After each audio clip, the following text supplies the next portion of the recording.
masih berkenaan dengan wacana penundaan pemilu di tahun 2024. Eh, di mana perkembangan beberapa hari terakhir ini, jika kita amati secara bersama-sama dan secara mendalam, bahwa terdapat upaya sistematis yang dilakukan oleh pemerintah, terutama dalam hal ini adalah Presiden Joko Widodo, melalui para menteri dan orang-orang yang berada di dalam istana. Sebut saja baru-baru ini Pak Luhut mengklaim bahwa mayoritas daripada masyarakat Indonesia mendukung daripada penundaan pemilu di tahun 2024. Kemudian Mahfud MD juga menyebutkan bahwa eh, upaya-upaya yang dilakukan oleh partai politik yang berkenaan dengan penundaan pemilu di tahun 2024 merupakan bagian penting daripada demokrasi dan kita tidak bisa membatasi itu. Nah, ini yang menjadi persoalannya adalah ketika kemudian isu dan wacana penundaan pemilu di tahun 2024 itu disebut sebagai bagian penting daripada demokrasi. Tetapi apabila kemudian ada orang atau sekelompok orang yang mengatakan bahwa turunkan presiden misalnya, maka itu disebut sebagai bagian daripada makar. Nah, inilah yang sangat memprihatinkan daripada kondisi bangsa ini, ketika kemudian itu berkenaan dengan kepentingan pemerintah, itu menguntungkan pemerintah misalnya, dan itu tidak disebut dengan makar, melainkan bagian daripada demokrasi itu sendiri. Nah, adapun orang-orang yang misalkan mengkritik daripada pemerintah itu sendiri, maka dianggap sebagai orang-orang yang melakukan makar dan lain-lain. Terlebih misalnya jika kemudian kita baca juga perkembangannya, BNPT mengeluarkan daripada ciri-ciri penceramah radikal. Yang kita khawatirkan ini bagian daripada Presiden Joko Widodo misalnya membentengi dirinya supaya kemudian tidak dikritisi. Jadi ciri atau klasifikasi penceramah radikal misalnya, khawatirnya nanti akan diarahkan kepada kelompok-kelompok tertentu yang memang tidak sepakat atau kemudian tidak sepemikiran dengan pemerintah dalam persoalan pembangunan dan lain-lain, akhirnya kemudian mengkritik daripada kebijakan-kebijakan pemerintah dan dianggap itu adalah orang-orang radikalis atau orang-orang yang berpotensi untuk melakukan serangan-serangan teror gitu dan upaya-upaya makar. Nah, ini yang harus kemudian kita hindari secara bersama-sama, karena walau bagaimanapun pemerintah itu wajib untuk dikritisi, pemerintah itu wajib untuk kemudian diingatkan supaya berada pada rel yang sudah seharusnya digariskan oleh konstitusi dan peraturan-peraturan yang berada di Indonesia. Jadi tidak boleh pemerintah itu untuk dibiarkan begitu saja tanpa kemudian dikritisi. Jadi menyinggung persoalan pencerahan radikal yang kemarin disampaikan oleh atau yang dirilis oleh BNPT itu, ini juga perlu kita cerna secara mendalam, apalagi di situ menciri khaskan tentang kelompok agama tertentu.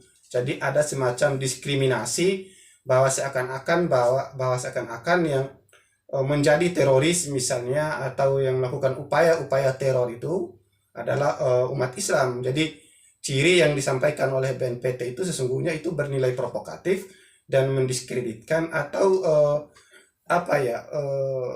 mengecilkan kelompok-kelompok agama tertentu. Jadi seharusnya dalam berbangsa dan bernegara ini kita harus saling menghormati setiap umat beragama sehingga kemudian tercipta kehidupan yang kondusif dan aman ya dalam berbangsa dan bernegara.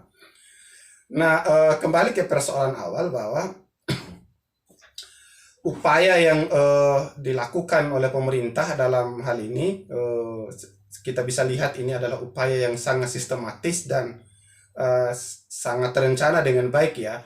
Maka semakin kuat dugaan kita bahwa memang ini wacana yang dimainkan oleh beberapa partai politik ini merupakan wacana pesanan. Jadi hal ini juga tadinya pernah saya singgung di channel YouTube saya sebelumnya, bahwa ini merupakan semacam pesanan dari istana untuk kemudian dimainkan di masyarakat.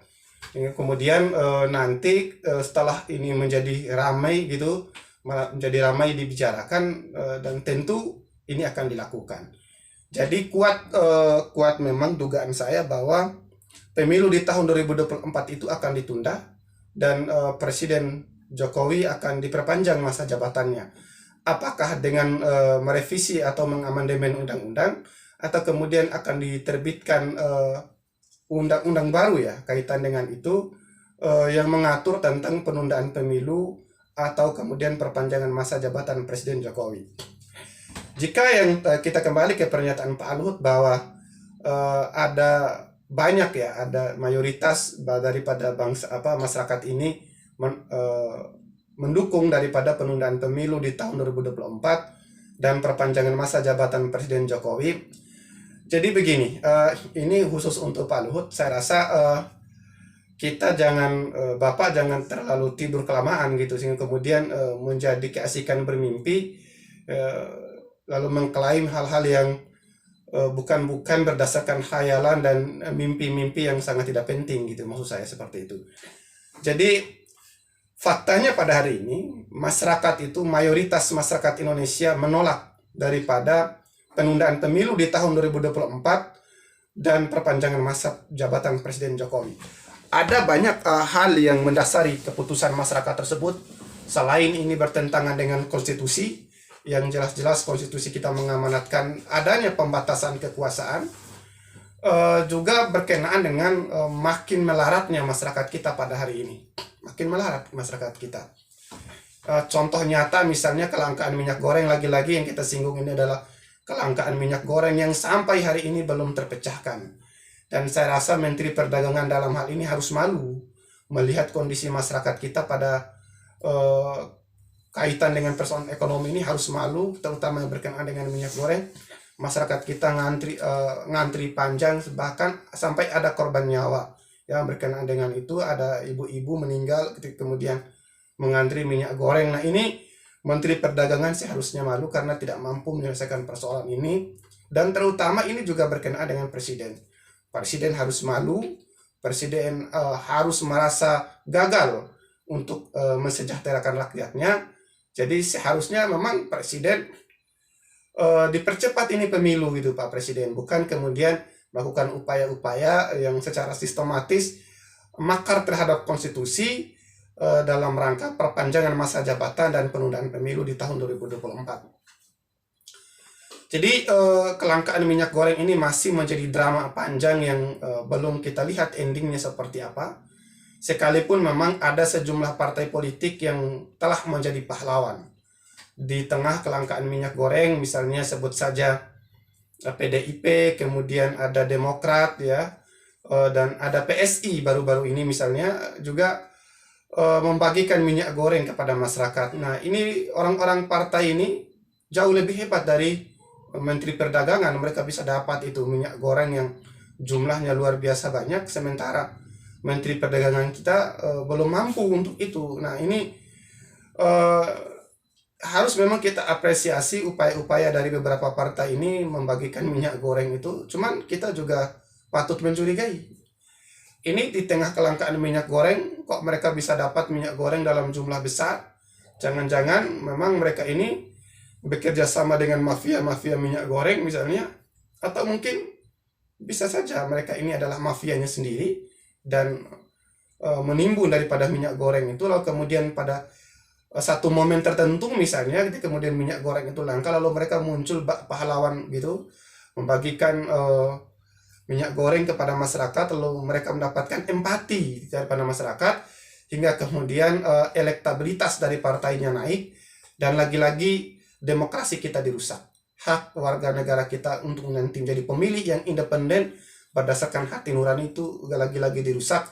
Dan inilah cikal bakal ya, awal mula daripada kehancuran bangsa ini. Jadi